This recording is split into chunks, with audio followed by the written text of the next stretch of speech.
totoo ba na nagpadala ka ng rosas at nanligaw ka kay Vilma Santos, kay Ate V?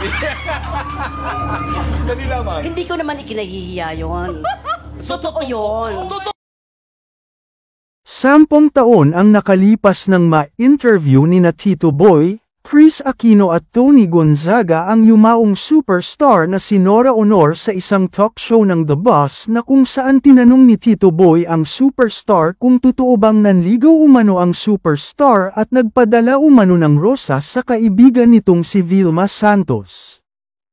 Tawang-tawa naman ang naging reaksyon ni Nora nang matanong ni Tito Boy at hindi naman nagdalawang isip na aminin niya na nanligaw umano siya kay Vilma Santos.